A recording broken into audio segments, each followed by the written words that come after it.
네, 이제 2분기가 시작되면서 어떤 종목들 또 어떤 테마에 우리가 집중하면 좋을지 하나하나씩 짚어보도록 할 건데요. 먼저 첫 번째 종목은 반도체입니다. 로체 시스템즈라는 종목이고요. 전일 대비 4.96% 오늘 올라서 종가를 형성했는데요. 반도체 장비 관련주입니다. 자세한 설명 들어볼게요. 네, 로체 시스템즈 같은 경우에는 방송에 나와서 이미 여러분들께 종가 베팅 매수 관점을 드렸었던 반도체 관련주죠. 그런데 LCD는 지금 볼 필요 없다라고 설명을 드렸습니다. 그러면 위에 두 줄 지우고요. 또 아래쪽에 보니까 또 어려운 얘기들 나옵니다. 지워볼까요 또? 이렇게 지워보면 로체 시스템즈를 바라볼 때 가장 중요한 거 첫 번째 줄이 나왔습니다. 주 고객사가 누구냐가 눈에 들어오셔야 될 거고요. 두 번째, 고객 사양에 맞춰서 파샬로 제품을 생산해서 판매하는 방식이다라고 하는데 이것도 몰라도 됩니다. 그렇다면 로체 시스템즈의 장황한 설명에서 우리가 주목해봐야 되는 건 첫 번째, 그래서 고객사가 어딘데? 그리고 두 번째, 반도체 장비 부문 업황 개선이 가시화되면서 턴어라운드 기대감이 있는 종목이다. 그런데 반도체 관련주들의 턴어라운드 가시화가 나오고 있는 게 언제부터인지 아십니까? 여기다 써볼게요. 2023년 7월부터입니다. 7월부터예요. 작년 초부터 얘기가 나오긴 했지만 실질적으로 가시화가 되기 시작한 건 2차 전지가 꺾일 때부터입니다. 그런데 이때 왜 반도체 관련주가 못 올라갔는지 우리 아나운서님 혹시 아시나요? 실적이 찍히지 않아서? 실적이 찍히지 않은 거 가장 중요했죠. 그런데 거기 한 가지가 더 있었어요. 오, 뭔가요? 8월 달 우리에게 무서움을 안겨줬었던 초전도체 관련주 상승. 그런데 대한민국은 그나마 양호하기는 합니다만 문제가 되는 건 미국이었으면 8월 달에 초전도체 이슈 나왔다라고 주가가 올라가지는 않았을 거예요. 왜? 증권사 직원들은 휴가철이란 말이죠. 그런데 우리나라와 다르게 외국은요. 휴가를 갈 때 핸드폰을 회사에 두고 갑니다. 좋네요. 네, 전화하지 마라고. 그런데 우리나라는 어떻습니까? 언제 어디서든 무슨 일이 생기건 상사가 전화하면 빨개 벗고 있다가도 상사님하고 전화를 받죠? 그게 우리나라의 문제라는 거예요. 그래서 8월 달에 거래 대금이 시장에서 죽으면서 어느 정도 쉬어가는 타이밍을 만들어줬어야 되는데 초전도체로 인한 이슈가 너무 크게 화두가 되다 보니 쉬지 못했고 그 여파가 언제까지 끌고 가졌습니까? 9월 그리고 10월까지. 근데 심지어 10월 달은 또 어땠습니까?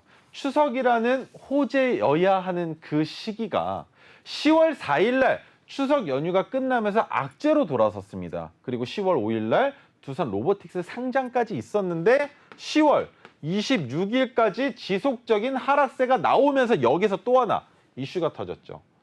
이스라엘과 팔레스타인의 전쟁 발발로 인해서 시장 상황이 또 한 번 요동을 치기 시작합니다. 유가 관련주, 전쟁 관련주의 주가가 올라가면서 반도체주들, 지금 설명드리려고 하는 이 반도체주들 움직임이 나올 수가 없었다라는 거예요. 왜? 시장에서 모멘텀을 만들려면 지수 자체가 상승할 수 있는 여건을 만들어야 되고 그러기 위해선 삼성전자가 필두가 돼야 된다는 건 누구나 다 아는 사실이죠. 그런데 초전도체로 수급 쏠려, 지수 빠져, 전쟁 났어. 그런데 이 모든 것들에 삼성전자가 포함이 되어 있습니까? 안 되어 있습니까? 안 돼 있다라는 겁니다.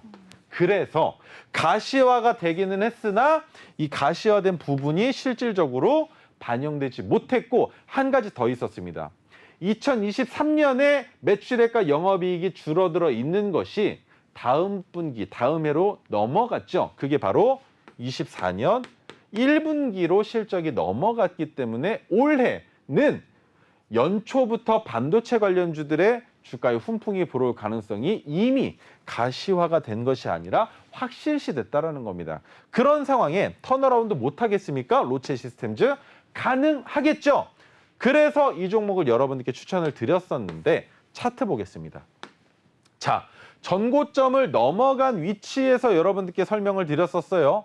그 자리가 어디입니까? 바로 이 구간이죠. 그렇다면 확대해서 보여드리겠습니다. 자, 이 자리입니다. 상승이 얼마큼 나왔습니까? 액에게 고작 9%라고 생각하시면 안 됩니다. 전고점을 넘어간 자리에서 진입해가지고 이 무서운 자리에서 갑자기 주가가 폭락할 가능성도 있는 이 자리에서 진입해가지고 수익을 만들어냈다라는 것 자체가 용감한 겁니다. 그죠? 왜? 여러분들 이 자리에서 들어가셨다가 여기에서 로체 시스템즈가 만에 하나 주가가 폭락하게 되면 어디까지 내려오겠습니까? 여기 보시면 5,000원이라는 적정 주가 가격이 있어요.